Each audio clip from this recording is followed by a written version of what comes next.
Just a reminder, you can catch me recording this podcast live on AMP. AMP is a new live radio app that lets you call in and chat with me in person while recording. Get the app on Apple's App Store and make sure you follow me at John Middlekauff to get notified when I go live.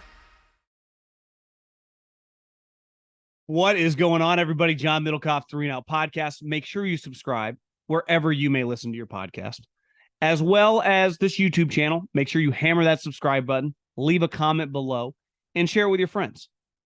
Also, thevolume.com. Go to thevolume.com and search the merch. You can get 3 and Out hats. You can get trucker hats. We got you covered. The Volume has a new sweet V hat, trucker hat. I have as well. Go check that out, thevolume.com. Okay, we will dive into a lot of football talk, Trey Lance to Russell Wilson to the Packers, to just overall thoughts on the preseason and how it's kind of viewed through the scouting departments and the coaching staffs around the league. But first, what I need you to do is I need you to go to your smartphone and download the Gametime app.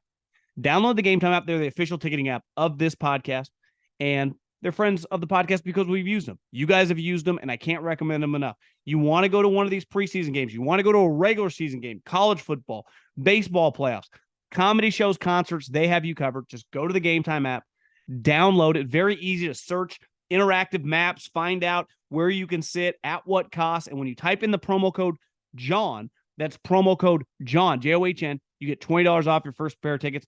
Can't recommend them enough. Gametime, promo code JOHN.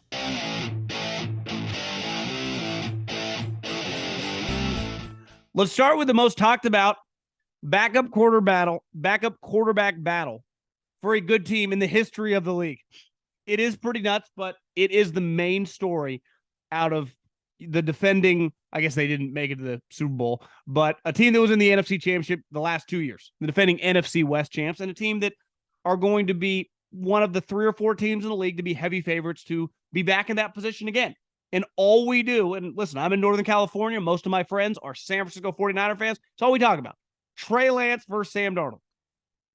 The thing with the NFL, like in college football, and I've seen it firsthand, and anyone, I bet a lot of people listening either have kids in high school, maybe coach high school football, or just fans of high school football. There is a huge development level to those sports, right? In high school, you continue to get better. In college, you continue to get better. In the NFL, there's some of that as well. And then there gets to a point where you're paid to play a lot of money. You're either good enough or you're not. And sometimes it's because guys didn't take it seriously. Guys are lazy. Guys may not be smart enough or whatever to run the offense or a defense or whatever. There are different variables with every failed player. And sometimes it's just as simple as that guy's not good enough. Like he's just not a good enough player to be a starting player on a good team. And honestly, on bad teams, you're going to be bad if that guy starts because he's just not that good of a player. And I think sometimes we struggle to come to grips. And I don't really like the bust word because I've thrown it around a lot. And sometimes a guy is just overdrafted, right? Solomon Thomas, who the 49ers drafted number 3 overall, is going to have a 10-year career. Like, to me, a bust is Jamarcus Russell out of the league. Hell, Clelin Ferrell, who also, like Solomon Thomas, overdrafted, goes 4th overall. You're going to look up, the guy's going to play for a long, long time. To me, a bust is a guy who doesn't try, Johnny Manziel, Jamarcus Russell. If you end up playing in the NFL for a long time, like, I don't know, maybe it's on the team. Maybe it was on us on the outside. Like, is Marcus Mariota a bust? You're like, well, he was a 2nd pick overall. And then you look up, he's played in the NFL for 13 years. So, like, I struggle with that one. I don't know if there's a right or wrong answer, but if you can play in the league for a long period of time, just because you got drafted 7th and you should have been a 3rd-round pick, if Solomon Thomas or Clelin Ferrell were 3rd-round picks and you look up and you're like, God, that guy played for 10 years. You're like, what a draft pick, right? But the moment you're drafted really high, to me, that's on the GM and the coach. Players don't get to pick themselves, right? Or they'd all pick themselves in the top 5. So when you're drafted, like Trey Lance was the player he was when the 49ers drafted him. He was a raw product who they thought had a lot of upside. And I was all for it because under no circumstances can you take Mac Jones. But the simple reality is that pick, Kyle Shanahan, John Lynch, is a disaster. Because what we witnessed the other day, and I've thought this the moment they signed Sam Darnold, because if you're Sam Darnold and you sign with the 49ers, listen, we can debate how good the guy is, how much upside there is left in the player. He's 25 years old. Here's what I know. Look around the league at the backup quarterbacks. If you don't think there would have been a line of teams that would have looked at Sam Darnold and said, we will sign you to be the backup quarterback. You're crazy. The 49ers publicly have expressed over and over, we signed him to compete for the backup quarterback. Well, any human being will go to the place where your spot is set, right? If you have options. And Sam Darnold came to the 49ers when publicly they're saying he's competing to be the number 2. Give me a break. The moment Sam Darnold was signed for $3.5 million, he was the 49ers backup. Sometimes in life, things are rigged. A lot of us work in different industries where we go, that's not fair. Welcome to society, right? We talk about it all the time in politics. This was a rigged thing. Just like last season, the 49ers, and I was going to a lot of the practices last year with Trey Lance. He was average at best. He had some good days, but a lot of bad days for a team that had Super Bowl hopes. And then right before training camp ended, because Jimmy Garoppolo had some physical question marks, could he pass physicals? How healthy was he? How much money did he want? They re-signed him. Why would they do that? It wasn't just, the value. It was because they were very nervous with Trey Lance. And obviously it was taken out of their hands when he got injured. But I believe this to my core, that if Trey Lance in the first month of last season would have struggled, they would have gone to the bullpen very fast. On Saturday this weekend, Bruce Bochy made his return to play the San Francisco Giants. His starting pitcher did not make it through 2 innings. He treated the bad boy like a playoff game. He always has. That's why he's won a lot in big moments. Kyle Shanahan would have done the same. The ship would not have sank with Trey Lance last year, assuming he stays healthy and was not playing very well. He's just not that good. And when you watch him, there are just basic things you don't need to be Bill Walsh or Bill Parcells to see. He's not a very comfortable player. When you watch a quarterback, you can just see there's like a tension in their body, right? They're either just smooth. Watch Bryce Young with the Panthers. Whether it's good or bad, he looks very just comfortable in the position of standing at the quarterback position. Trey Lance never looks comfortable, ever. And there's a robotic nature to the way the guy moves. Part of drafting a dual threat quarterback, which he was billed at, is getting a dual threat, right? You get it with Lamar, you get it with Kyler, you get it with Josh Allen. Hell, even Patrick Mahomes gives you some of that. His athleticism is basically zilch relative to the way it was built. And then from a throwing motion, his arm strength is okay, but he should have thrown 2 picks. Both were dropped, and one was in the red zone. And Rich Gannon one time said on a broadcast that a coach told him that when you throw an interception in the red zone, it's equivalent to killing a young baby. He called it the baby zone. And listen, that was not Rich Gannon's take. That was what a coach told him a long time ago, and it's a disaster. And he threw one. It just happened to bounce off the guy's hand and land in a 49ers. So he gets credit for a touchdown. And honestly, you look at his numbers, I don't think numbers, for the most part, in the preseason and definitely in training camp practices, mean a fucking thing. Kyle Shanahan does not go and just look at his stats. Because if you just watch the game, you went, whoa, that's pretty bad. And he's not a comfortable player. And you could say, well, their offensive line was the backups. Well, the Raiders were rolling with the backups. Everyone's playing with the backups for the most part in these positions. He's uncomfortable. And it's very, very difficult for a good team to have an uncomfortable quarterback who's 23 and who started 4 games in the NFL in his NFL career. He just hasn't played. I saw Colin calling him a major project still. They're not in the project game. They swung and they missed. And sometimes that happens in any industry. There are no guarantees. None. Right? And unlike a lot of industries where it's much closer to a guarantee because you're like purchasing this building. We have leases in every single unit for the next 8 years, guaranteed X amount of money. Like, it's on paper. It's not going to change. It's the fixed cost.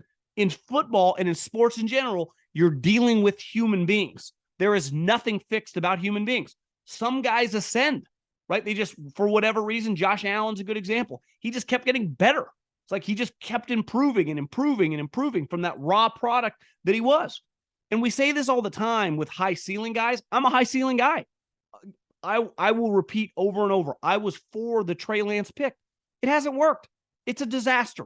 There are a lot of different variables, but anytime you make those trades and a guy is going to be your third string quarterback, because don't get it twisted, that's the third string quarterback. And if we want to take the conversation a step further, I think the question mark is, would Kyle Shanahan make Brandon Allen the third? They're not going to cut him.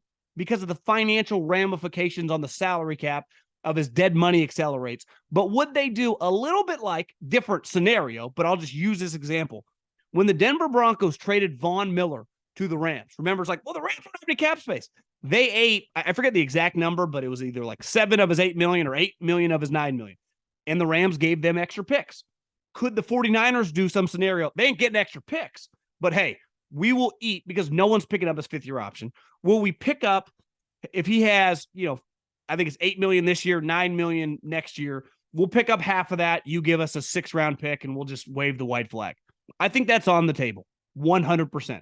And Kyle Shanahan, because listen, he hasn't won a Super Bowl, but the 49ers before he showed up were a fucking embarrassment. They went 3 years in a row where they essentially fired Jim Harbaugh.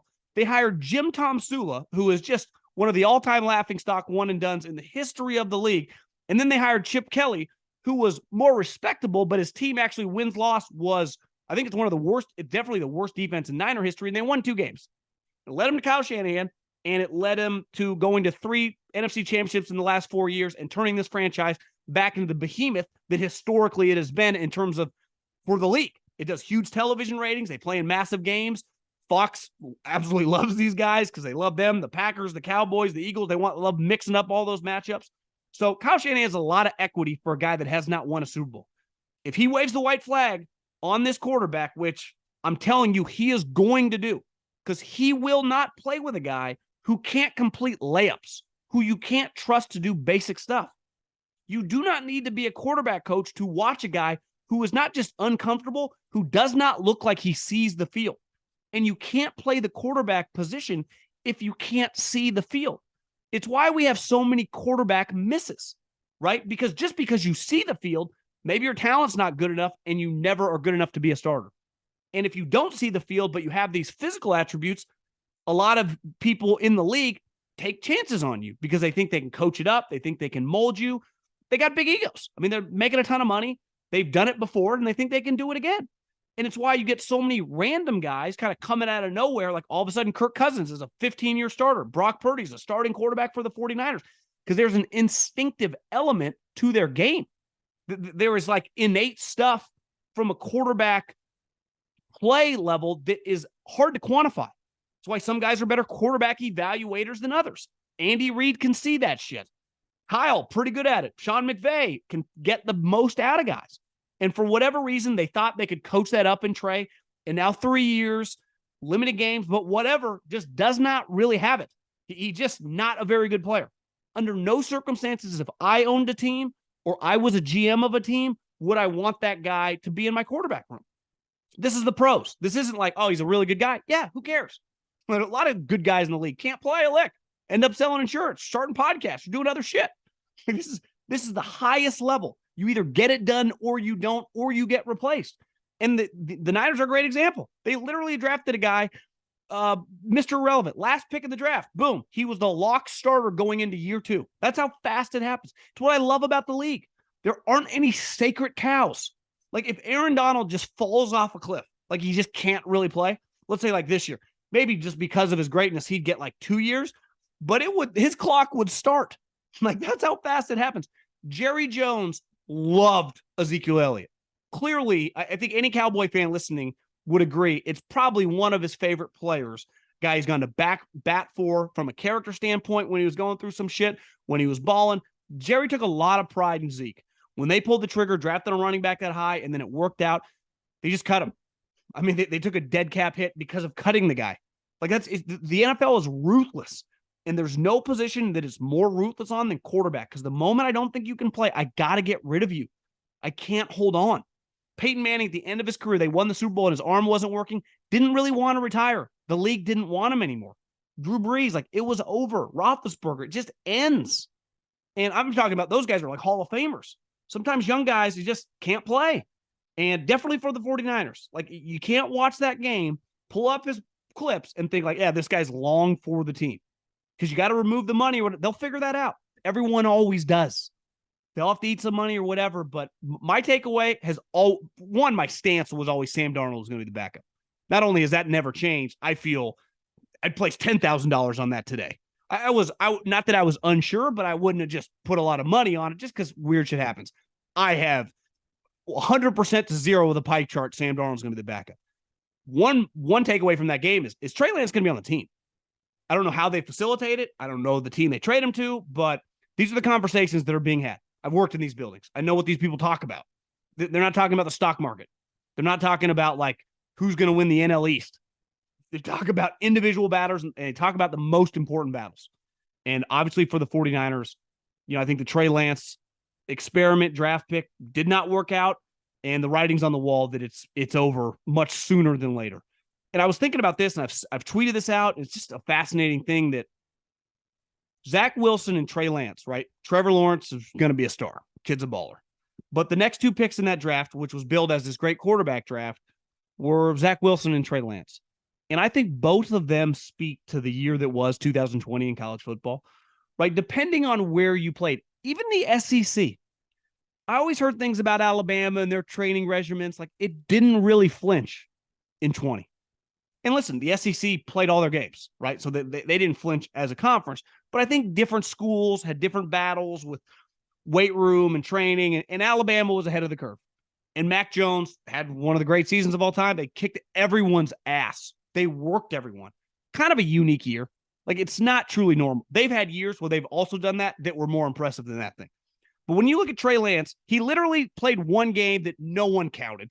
It was a game out of thin air. It was stupid. You can't take anything away from it. And Zach Wilson, who historically BYU plays a very good schedule. Anyone that follows college football knows they play countless top 20 teams throughout the season, right? I mean, they play all the Pac-12 schools. They'll play Notre Dame. They'll play whoever. They do not shy away. BYU is a great place to evaluate future good players in the NFL. When I was scouting, Ziggy Ansah was coming out, and boom, he started shooting up the draft boards. Fred Warner on the night. Like, they got a lot of good players. I don't need to list them all that play in the league. Zach Wilson's season that year, because a lot of the teams they were playing didn't play out of conference games, so they canceled them all. If you go back and look at BYU, his main season, it was against nobodies. And he was good, and I liked him. I was intrigued, but looking back, like, Trey Lance did not play a game, and Zach Wilson played nobodies. And they went 2-3. Now, I would say that the Jets are probably still more bullish on there's some hope with Zach Wilson. Still a long way to go. Not that they could make him the starter this year if Aaron Rodgers hadn't existed. They had to go in a different direction. But he's going to be the backup quarterback, at least of, middle of August. But Trey Lance, like, those two picks, just kind of a disaster. And listen, I was also hammering, like, I would have taken Justin Fields over all those guys based on the physical attributes, the speed, his production in those playoff games. But even he has some major question marks. And Mac Jones, to me, my take is not going to change. I think he's going to get everybody fired in New England. So the quarterback draft, like, that year for position players was fantastic. And a lot of guys, like, sat out. Penei Sewell, Micah Parsons, right? I mean, these guys didn't play. Jamar Chase, like, the elite of the elite wouldn't have mattered, right? For the quarterbacks, though, I think beside Trevor Lawrence, who had multiple years even before that season of a resume, I think manipulated the process, tricked and fooled some people, and are in the situation they're in now. In a historic, two guys drafted in the top 3 that going into their third year are still on the same team that drafted them, are not going to be the starters. It's like a list of like 4 guys. And one of them is like Steve Spurrier. It doesn't happen, especially not based on injury too, completely healthy. And Trey's going to be the third string quarterback, assuming that they don't trade him and just make Brandon Allen that guy from a financial standpoint, that he's just way cheaper. So it just shows you things change fast in the NFL. It's what fascinates me about the business. And these teams, especially when you're winning, don't have time to fuck around. And I think the hopes and the prayers and the dreams of Trey Lance are kind of coming to fruition when it comes to the 49ers, and it's just kind of time to move on. A couple other things. Russell Wilson played into, I think, 4 series. I was thinking about this on the drive home today from Lake Tahoe. Is Sean Payton became kind of like I don't want to say a legend, but yeah, I mean, legend. He was Super Bowl champion for a team that was a complete joke in the New Orleans Saints. You win a Super Bowl with the Saints, who forever were the Aints. Like, that was a legendary performance. And then went on to just have a lot of success, winning games in the league, consistently winning a division, and being the offensive play caller for a Hall of Fame quarterback. When he got there, Drew Brees, coming off the shoulder injuries, like going into his prime, and they just molded together. And they were on the same page. They built the offense around his skill set, and they were just awesome for a long period of time. But they had a lot, he knew exactly what he was. fantastic pocket quarterback, not a very athletic guy, and just had to win with supreme accuracy, right? He's one of, if not him and Steve Young, like most accurate quarterbacks ever. You could argue these last, moving forward, it probably gets manipulated a little bit with the way football's played. But Russell Wilson is the complete opposite. What made Russell a legendary player, a future Hall of Famer, was like this ad lib ability. He was an elite athlete. You never knew what was going to happen. And that at the same time used to drive Pete Carroll, who's a fantastic football coach, won a Super Bowl, won national championships, has just won for the last 20 years, frustrating because he didn't ever know what was going to happen. He's a little old school, likes predictable things.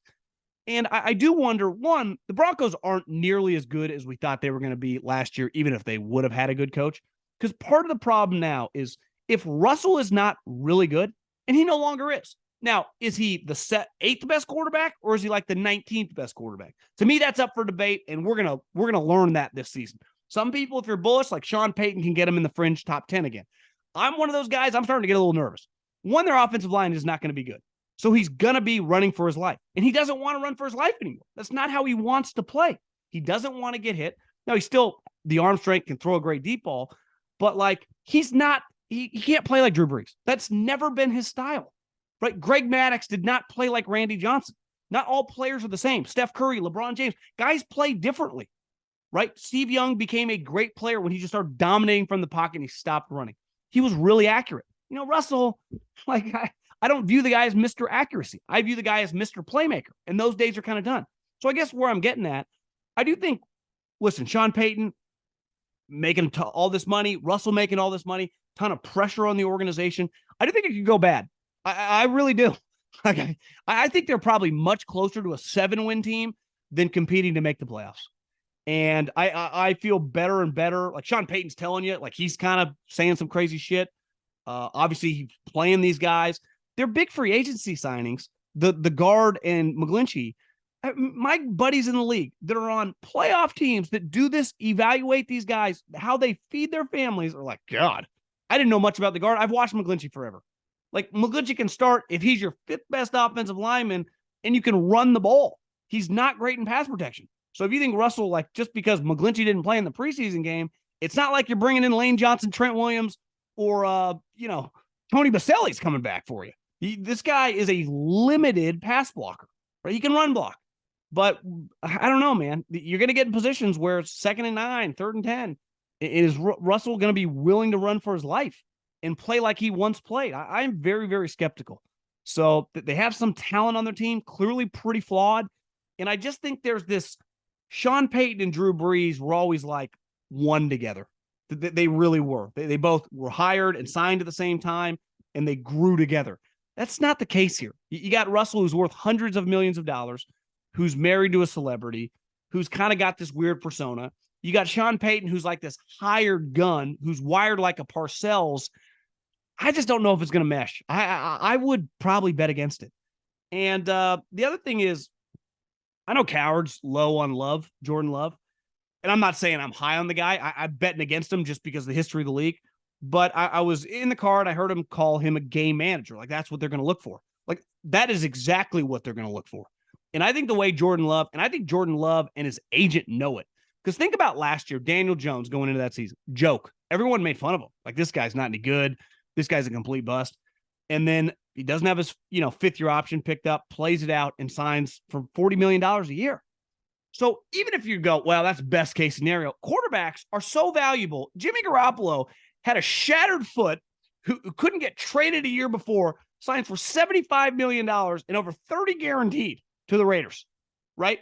The quarterbacks make outrageous sums of money. It's not like when you see an NBA contract, you're like, they gave who, what? What are we doing? That's a lot like quarterback contracts.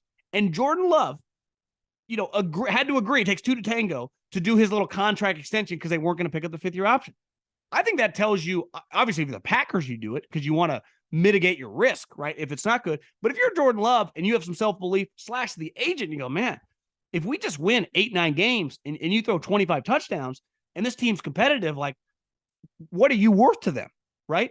What are you worth to them? And I'll tell you, at minimum, like $20 million a year. He signed a 2-year, $11 million contract extension. So all he has to do, like, this team is actually pretty equipped to play like they originally did when LaFleur showed up with Rodgers. Like, listen, just take a deep breath. We're going to run the ball and we're going to try to play some defense. We got a lot of young pieces. And what they did, LaFleur was there with Sean McVay when they resurrected the Rams and turned Jared Goff into a real player. Why? Because everything is based off the play action. We're going to run the ball down your throat, and we're going to do the boots, the waggles, the nakeds, and the nudes, as Tom Coughlin once called them, and give you half your throws are going to be layups. Right now, if you can't hit the layups, and not everyone can, Trey Lance, you can't play in this offense. You got no chance. And maybe that's the case, and we'll see. I know he missed one in the preseason, but, like, listen, I think the Packers are telling you with the contract, and Jordan Love, by signing the contract, is a little nervous that it might not go well. But I do think they are going to ask him to be a game manager. Like, that is going to be his role. I mean, that's really a lot what this offense, especially with a non-Aaron Rodgers level quarterback, asks you to do. Jared Goff, Brock Purdy, just get it out to our playmakers, and we'll run the fucking ball right down people's throats, and we'll put up 30 points a game. Now, I don't know if the Packers are quite as good as those two teams, right? But they're not that far away. They do have a lot of talent, especially if these young wide receivers are good. So I think just get ready. If you're a Packer fan, like the days of playing like Rodgers and Favre are done. Like those are done. Now, just because we're going to play like a game manager doesn't mean it's always going to work. But when it does work, winning's winning, right? And when Jim Harbaugh first showed up with to the 49ers, what did Alex Smith do?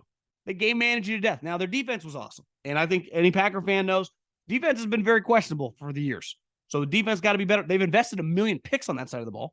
Eventually, just as Gutekunst miss on these guys, is your defensive coordinator bad? So that's going to be, to me, a huge emphasis for that team. And other than that, I got a DM just asking me about the preseason because, like, what do you make of it?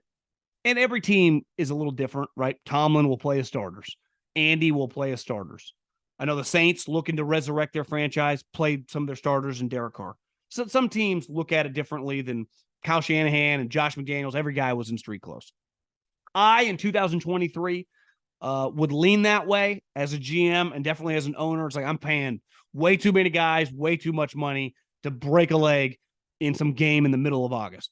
But, like, Andy winning Super Bowls, I mean, he clearly kind of knows what he's doing, right? Mike Tomlin's never had a losing season. So these guys aren't the village idiots when it comes to August football. But beside the main guys, and whether Mahomes or whoever struggles, like whatever, none of it matters with established players with a resume. We judge them off a regular season game. But when it comes to the backups and when it comes to the young players, you are not just fighting for slots on your team. If you don't make your team, it's a resume for the entire league. For 2 years when I worked for the Eagles, I was a pro scout before I went to college. And during this period of time, it gets split up between your scouting department, depending on how established you are, right? I think my first year I got 5 teams. By the second year, I was a full-time pro scout. I got like 12 teams. And you evaluate every 4th to 7th round pick, every undrafted free agent that got a signing bonus, and then every returning practice squad guy. You give a grade for his preseason games. And then when the big cut comes down, you have them like, is that an upgrade over your team? Right? If it's a guard, hey, I think this guard is a 53-man guy. We need a guard. This guy's going to get cut. And maybe he doesn't get cut. Maybe he plays himself onto a team. But you're getting evaluated, not just by your own team. Because sometimes a team goes, shit, we love this guy. We think he's a 53-man guy, but he's our 7th D lineman on the Cowboys. We don't have any room for him, right? Depending on your team, or he's like the 6th receiver on Seattle. It's like, we just don't have a spot. We're cutting him just because it's the business we're in. It's a numbers game, right? And sometimes you try to maybe start hiding them in the preseason game, but you're getting evaluated by the entire league. The other thing these front offices do is they look at teams, let's use the Cowboys example, that know their position of strength, that go, hey, they are going to cut potentially an active roster guy to put on their practice squad, that if we need that position, we should be all over this group. And then as it goes to the pro scouts, it kind of, the highest graded guys get watched by your director of personnel, your GM, and you kind of put together a plan of attack. It's why whoever your favorite team is right now, you have to do the best job humanly possible of like, can we keep this player if you view him as a 53-man guy, even if you don't have the numbers? Like, how can we manipulate our roster? Sometimes it's impossible. Sometimes you legitimately don't have a spot. And sometimes you go, and I saw it last year with the 49ers with Brock Purdy, they re-signed Jimmy. They just cut Sudfeld, even though they gave him $2 million because like, we like Purdy.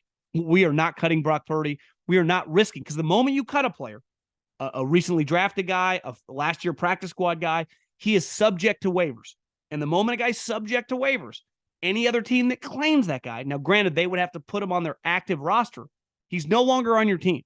So if you're willing to cut a player after the preseason to cut down to 53, you have to acknowledge you may never get him back. He might be gone. He may no longer be your player. A lot of times you got a pretty good idea, like this guy's probably going to get claimed, but it is what it is. And sometimes you trade that player. But a lot of times you get guys like, God, we were hoping to get him on the practice squad and he gets claimed. Quarterbacks now with the third quarterback, it'd be very, very risky. Like I'm watching Aiden O'Connell. Honestly, I didn't watch much Purdue football the last couple of years. My big takeaway watching him, and this gets back to Trey Lance, the Raiders, not in a million years, would you trade Aiden O'Connell, your fourth-round pick, for Trey Lance? They would say no faster, than your head would spin. They couldn't say no fast enough. And that's how things, it's what I love about this time. Some guys are taking huge steps. Some guys are getting worse. Some vets are like, hey, how about this right guard that we got, seventh-year player, we owe him $8 million this year. The guy we just drafted in the 5th round is every bit as good. And maybe he's 90% as good as the guy, but by the end of the season, he'll be as good and he's way cheaper. So a lot of these discussions surround money, because the moment you're a vested veteran and you've been in the league, I think it's 4+ years, the moment you make a regular season roster week 1. So if I'm a guard and I'm a 7th-year guy, just pick a random team. I play for the Bengals and I'm fighting for my spot, right? It's me and this 4th-round pick. We're battling for the starting right guard. And I've been the starter for a couple of years, but I'm battling for my spot. If that guy proves to be as good as me, they won't keep me on the roster, because if I'm the starting guard for them week 1 and they're on the fence, they owe me my entire $8 million or $5 million or whatever you're paying me. It's guaranteed then the rest of the season. So it's why a lot of fringe veteran guys that make decent amount of money that are getting pushed, or even if there's not clearly worse than the young player, it's just an economic game. And go, God, we could save, I don't know, $3, $5, $10 million over a couple year period on a guy that by the end of the season could be better than that guy. And he's younger and he's ascending, and maybe we're doing a scheme change. So there is a ton going on right now, but just know this.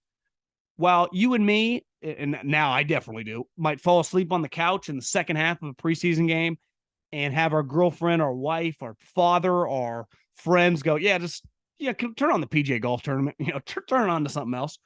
Those plays are being watched by the league. They are being heavily just combed through. Plays broken down, cut up tapes made. Because think how many teams have positions of needs. I don't care how good you are. Every team has a question mark at a position group. And these guys know it. And they're told that when training camp starts, all throughout training camp. Just because you might not make our team, just because you might not be repping with the 2s and you're repping with the 3s, the entire NFL is watching. So when you hear the cliche thing that a lot of people make fun of, the eye in the sky doesn't lie, it is true during this period of time. Because for a lot of guys, especially those that end up playing on practice squads for a couple of years, this is their only resume. This is the only time that they get filmed, because they might not get to play next year or this year, whatever, in the NFL. So that film kind of keeps them alive in the NFL. And it's hard. I've been the guy that cuts players. I've also seen the reaction of guys that make teams.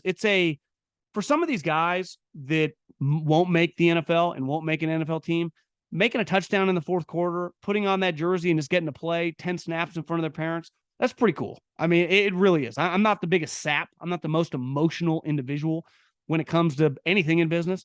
But I will acknowledge you were some guy, smaller school, maybe non-Power 5, making tackles in the 4th quarter of NFL games against the Cowboys, against the Eagles, against the Chiefs. That's a moment that your family will get pictures of, that will hang in your house. That's cooler than any of us that never got to the NFL, that never were good enough to sniff playing college football, that just love the sport, maybe played in high school. That is a moment that a lot of these guys are going to realize. And some of those guys then are on that next level of going to be a practice squad guy, but still going to have to fight for his life. And it's a dog-eat-dog time, because this period in the NFL is not about schemes. It's not about game plans. It's about evaluations. It's the last time of the league, right? Or of the calendar year, beside the trade deadline, that even if it's a packed trade deadline, you're talking a couple players. You get free agency, you get the draft, and then you get this big cut down. So you got 3 main times to add, improve, and change your roster. And these next whatever the official date is, August 31st, September 1st, whatever that date is a massive, massive time for NFL teams.